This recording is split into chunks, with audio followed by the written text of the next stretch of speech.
सुप्रभात विद्यार्थियों। मैं अमित कुमार सिंघल, टीजीटी हिंदी, केंद्रीय विद्यालय दिरांग। विद्यार्थियों, हमने हमारी जो पाठ्य पुस्तक है क्षितिज भाग 1, इसमें रसखान द्वारा रचित सवैये हमने पढ़े थे पिछले वीडियो में। इस वीडियो में हमने ये पाठ रसखान का कवि परिचय पढ़ा था और इसके जो 4 सवैये हैं ये हमने एक एक पढ़े थे।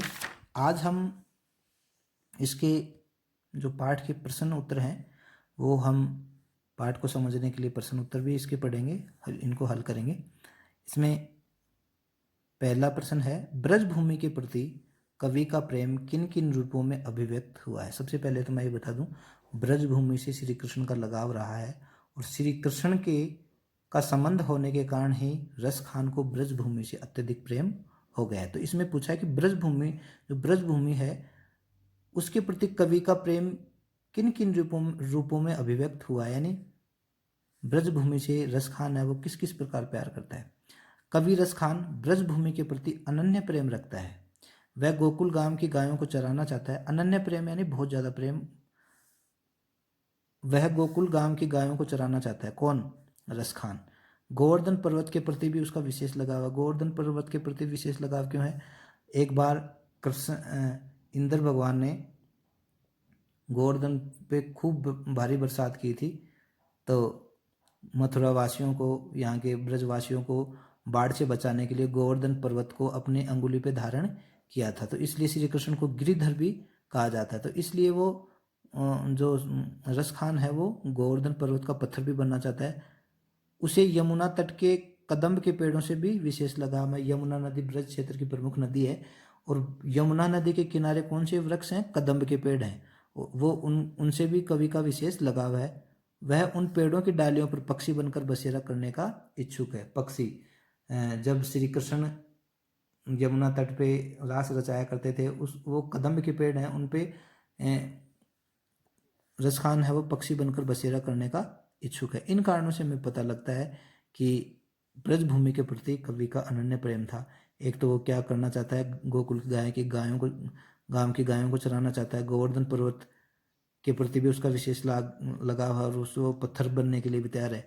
उसी यमुना तट के किनारे जो कदम के पेड़ हैं उनसे भी विशेष लगाव है, क्योंकि पेड़ों की डाली पर पक्षी बनकर वो बसेरा करने का इच्छुक है, उसकी इच्छा है। प्रश्न नंबर 2 है, कवि का ब्रज के वन, बाग और तालाब को निहारने के पीछे क्या कारण है। कवि ब्रज के वन, बाग और तालाब, वन यानी जंगल, बाग बगीचे, तालाब को इसलिए निहारना चाहता है, निहारना यानी देखना चाहता है, ताकि वह इनके सौंदर्य को अपनी आंखों में बसा सके। किनके सौंदर्य को? वन के, बाग के, तालाब के और ब्रज के सौंदर्य को अपनी आंखों में बसा सके। इन सभी का श्री कृष्ण के साथ अनन्य संबंध रहा है। कवि को इन्हें निहारने में असीम सुख की अनुभूति होती है। असीम, जिसकी कोई सीमा न हो, अनंत सुख की अनुभूति होती है, असीम सुख की अनुभूति होती है। इनमें वह कृष्ण की झलक पा जाता है। इनमें वन में, बाग में, तालाब में तो कवि को श्री कृष्ण भगवान याद आ जाते हैं और वो आनंद से विभोर हो जाते हैं और इन सभी का सानिध्य प्राप्त करना चाहते हैं, इनका सौंदर्य अपनी आंखों में बसाना चाहते हैं। प्रश्न नंबर 3 है, एक लकुटी यानी लकड़ी और कामरिया यानी कंबली पर कवि सब कुछ न्यौछावर करने को क्यों तैयार है। या लकुटी अरु कामरिया पर राज तिहुपुर को तजी डारो, यानी यह लाठी और कंबल श्री कृष्ण से संबंधित है। जब कृष्ण गायें चराने जाते थे तब इसी लाठी को लेकर जाते थे। कृष्ण जब गायें चराने जाते थे तो क्या करते थे? इसी लाठी को लेकर जाते थे। कृष्ण इसी काले कंबल को ओढ़ते थे। अतः इन दोनों का अत्यधिक महत्व है। किनका? लकड़ी का, लाठी का और कंबल का। लाठी किसे कहते हैं? लकड़ी को। तो लकड़ी से क्या करते? गायें चराते थे और कंबल ओढ़ते थे। तो उस लकड़ी पे और कंबल पे वो क्या न्यौछावर करना चाहते? तीनों लोगों का राज। या लकुटी अरु कामरिया पर राज तिहुपुर को तजीरा, तीनों लोगों का राज कवि त्यागना चाहता है। अतः इन दोनों का अत्यधिक महत्व है। कवि कृष्ण का भक्त और प्रेमी है। कवि क्या है? कृष्ण का भक्त है और प्रेमी है, अतः इन वस्तुओं के साथ उसका लगाव होना स्वाभाविक है। इनके आगे अन्य सांसारिक वस्तुएं तुच्छ प्रतीत होती हैं, यानी बेकार मालूम होती हैं। अतः वह इन दोनों चीजों पर क्या करता है? संसार का सब कुछ न्यौछावर करने को तैयार हो जाता है। क्या तैयार हो जाता है? संसार का सब कुछ न्यौछावर करने को तैयार हो जाता है। या लकुटी अरु कामरिया पर राज तिहुपुर को तजी डारो, इसमें दिया है या लकुटी अरु कामरिया पर राज तिहुपुर को तजी डारो, यानी श्री कृष्ण की लकड़ी और कंबल पे क्या तीनों लोगों का राज, अगर तीनों लोगों में शासन करने का मौका मिल जाए तभी वो उसको त्याग देगा। प्रश्न नंबर 5 है, सखी ने गोपी से कृष्ण का कैसा रूप धारण करने का आग्रह किया था? अपने शब्दों में लिखिए। सखी ने गोपी से, एक सखी दूसरी गोपी से कहती है कि आप श्री कृष्ण का रूप धारण कर लो, तो कैसा रूप धारण करने के लिए कह रही है? सखी ने गोपी से कृष्ण का यह रूप धारण करने का आग्रह किया था, अपने सिर पर मोरपंख लगा लो। श्री कृष्ण जी क्या करते थे? सिर पर मोरपंख लगा लेते थे और गले में गुंज के फूल की माला पहन लो। श्री कृष्ण क्या पहनते थे? गले में गुंज की माला पहनते थे। शरीर पर पीताम्बर ओढ़ लो। पीताम्बर, पीत है अंबर जिसके। श्री कृष्ण कैसे वस्त्र पहना करते थे? पीले वस्त्र पहना करते थे। शरीर पर पीताम्बर ओढ़ लो और गायों को लेकर बालों के साथ वन में घूमो, क्योंकि श्री कृष्ण भी गायों को लेकर ग्वालों के साथ वन में घूमते थे। होठों पर मुरली धारण कर लो। गोपी ने उसकी अन्य सब बातें मान ली। सखी की गोपी ने सभी बातें मान ली, पर होठों पर मुरली धारण करने में साफ इनकार कर दिया। क्यों? क्योंकि वह मुरली को अपनी सौत मानती है। सौत कैसे मानती है? उसको सौत मानती है कि ये मुरली श्री कृष्ण है, वो हमारी तरफ ध्यान नहीं देते और मुरली से इतना प्रेम करते हैं। ये मुरली श्री कृष्ण के अधरों पे यानी होठों पे सोती है और नाना भांति उसको नचाती है, यानी नटराज का रूप धारण कर लेते हैं। टेढ़े उनकी कमर और गर्दन टेढ़ी करवा देती है। कौन? मुरली। तो मुरली से अत्यधिक प्रेम होने के कारण गोपियों को, सखियों को मुरली से क्या हो जाती है? ईर्ष्या हो जाती है और वो अपनी सौत मानती है। प्रश्न नंबर 5 है, आपके विचार से कवि पशु, पक्षी और पहाड़ के रूप में भी कृष्ण का सानिध्य क्यों प्राप्त करना चाहता है? कवि अगले जन्म में पशु, पक्षी और पहाड़ के रूप में भी कृष्ण का सानिध्य प्राप्त करना चाहता है। इससे उसका और उसके परिवेश के प्रति लगाव प्रकट होता है। वह कृष्ण में वातावरण में डूबा रहना चाहता है। कवि अगले जन्म में पशु, पक्षी और पहाड़ के रूप में भी कृष्ण का सानिध्य चाहता है। देखो, जो पशु हो तो कहाँ मेरो बस चरो, ये दिया गया है इस पद में। जो पशु हो तो कहाँ बस मेरो चरो, नित नंद की धेनु मझारन, यानी अगर मैं पशु हूँ तो मेरा कोई वश नहीं चले, लेकिन फिर भी मुझे पशु बनाए तो मैं किन के बीच में चरना पसंद करूंगा? नंद की गायें चराना पसंद करूंगा, नंद की गायों के बीच में रहना पसंद करूंगा। और पक्षी के रूप में कहाँ? यमुना नदी के तट पर जो कदम्ब के वृक्ष हैं वहां बसेरा करना चाहेगा। और पहाड़ के रूप में मतलब गोवर्धन पर्वत का पत्थर बनना चाहेगा, के रूप में कृष्ण का सानिध्य प्राप्त करना चाहता है। इससे उसका और उसके परिवेश के प्रति लगाव प्रकट होता है। वह कृष्ण में वातावरण में डूबा रहना चाहता है। कौन? रसखान कृष्ण। क्यों? क्योंकि उसे कृष्ण से अत्यधिक लगाव, उसका भक्त है। प्रश्न नंबर 6 है, चौथे सवैये के अनुसार गोपियां अपने आप को क्यों विवश पाती हैं? विवश, अपने आप पे बस न रहना। गोपियां स्वयं को कृष्ण की मुरली की मंद मंद धुन को सुनकर अपने आप को विवश पाती हैं। जब कृष्ण मुरली बजाते हैं तो मंद मंद ध्वनि सबके कानों को भेद देती है, अच्छी लगती है, सुरीली लगती है। वे मुरली की धुन और कृष्ण की मुस्कान को संभाल नहीं पाती, वे इनके आगे विवश हो जाती हैं, बेबस हो जाती हैं। यानी उनकी क्या कमजोरी है? श्री कृष्ण की मुरली और श्री कृष्ण की मुस्कान को वो गोपियां हैं संभाल नहीं पाती। क्यों नहीं संभाल पाती? क्योंकि श्री कृष्ण की मुस्कान भी बहुत अच्छी है और उनकी मुरली की धुन भी सारे ब्रज क्षेत्र को गुंजायमान कर देती है, सारे वातावरण में मधुर संगीत लहरियां बिखेर देती हैं। प्रश्न नंबर 7 है, कोटिक ए कल धोत के धाम, करील के कुंजन ऊपर वारो। कोटिक यानी करोड़ों, कल धोत सोने के, धाम करील के कुंजन ऊपर वारो, करील के जो झाड़ियां हैं, कुंज हैं, उनके ऊपर वार सकता है। इस पंक्ति का भाव यह है कि करील के वृक्षों वाले कुंजों पर, करील के वृक्ष हैं और वहाँ कुंज है, झाड़ियां हैं, लताएं हैं, लताओं से झबरा हुआ क्षेत्र है, वाले कुंज वन करोड़ों महलों से भी बढ़कर है। यानी अगर एक तरफ करील के वृक्षों के कुंज और दूसरी तरफ करोड़ों सोने के महल एक तरफ रख दें तो कवि किसको चुनेगा? करील के वृक्ष के कुंजों वाले उस क्षेत्र, ब्रज क्षेत्र को चुनेगा और सोने वाले महलों को क्या कर देगा? हटा देगा, उन्हें नहीं चाहिए। अर्थात जहाँ कृष्ण रास रचाया करते थे वे करील की कांटेदार झाड़ियों का सुख करोड़ों महलों से अधिक है। कृष्ण यहाँ क्या करते थे? रास रचाया करते थे, करील की कांटेदार झाड़ियाँ थी वहाँ, जो कि ये सुख कैसा है? करोड़ों महलों से भी अधिक है। इन महलों को उन पर न्यौछावर किया जा सकता है, क्योंकि जिस व्यक्ति को भगवान ही मिल जाएगा तो फिर उसका भवसागर पार होना निश्चित है। दूसरा है इसमें, सातवें में है, माई री वा सुख की मुस्कानी संहारी न जेहे न जेहे न जेहे। देखो पुनरुक्ति प्रकाश अलंकार है, न जेहे न जेहे न जेहे, न जेहे नहीं जाती नहीं जाती नहीं जाती। एक शब्द दो बार आए, दोनों ही बार एक ही अर्थ हो, वहाँ अनुप्रास अलंकार होता है। और एक शब्द एक वर्ण की आवृत्ति बार बार हो, वहाँ अनुप्रास अलंकार भी होता है, समारी न जाए। इस काव्य में पंक्ति का भाव यह है कि कृष्ण के मुख पर जो मनोहारी मुस्कान है वह अनोखी है। कृष्ण के मुंह पर, चेहरे पर मुस्कान कैसी है? अनोखी है। गोपियां उस मुस्कान पर न्यौछावर हो रही हैं, उनसे यह मुस्कान संभाली नहीं जा रही। किन से? गोपियों से। कौन सी, किसकी मुस्कान? श्री कृष्ण की मुस्कान नहीं संभाली। क्यों? क्योंकि वो बहुत प्यारी है, बहुत अनोखी है। अनोखी यानी जिसके जैसी दूसरी नहीं है।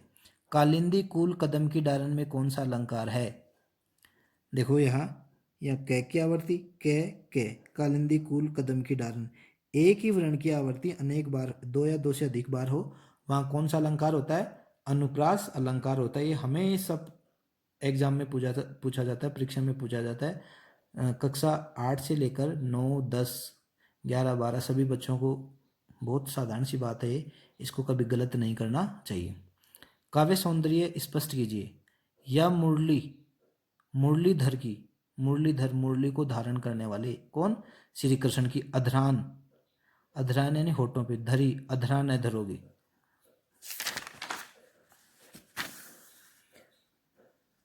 रसखान के इस सवय में एक गोपी के कृष्ण के प्रति अनन्य प्रेम की अभिव्यक्ति की है।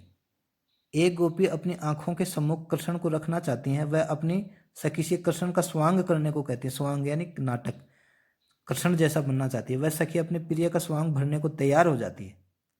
एक सखी दूसरी सखी से कहती है कि क्या तुम श्री कृष्ण जैसा स्वांग भर लोगी? तो वो सहर्ष स्वीकार कर लेती है। वह सखी अपने प्रिय का स्वांग भरने को तैयार हो जाती है। मोरपंख, गुंज की माला, पीताम्बर, पीले वस्त्र, लकुटी यानी लकड़ी आदि चीजें तो उसे प्रिय हैं, अतः उन्हें स्वीकार कर लेती हैं। पर मुरली के प्रति सोतिया डाह होने के कारण होठों पर लगाने से साफ इनकार कर देती है। क्योंकि मुरली है, मुरली को वो क्या मानती है? सोत मानती है, अपनी सोतन मानती है।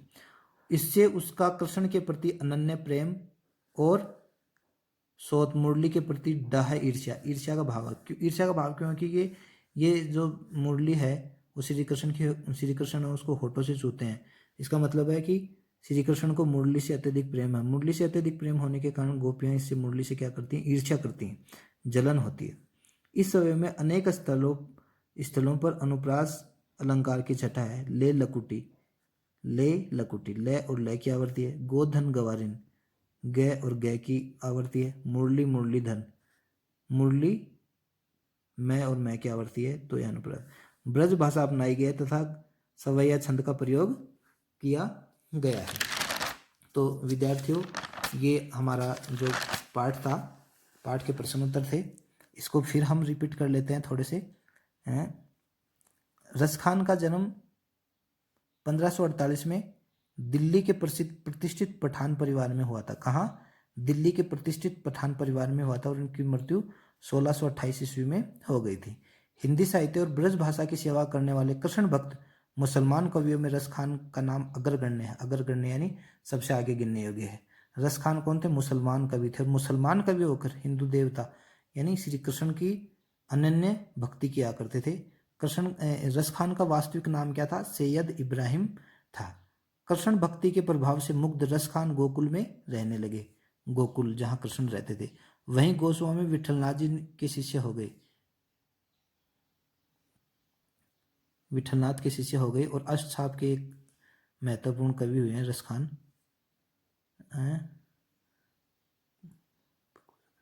वन चीज ये रस खान उसके अष्टछाप के नहीं हुए थे।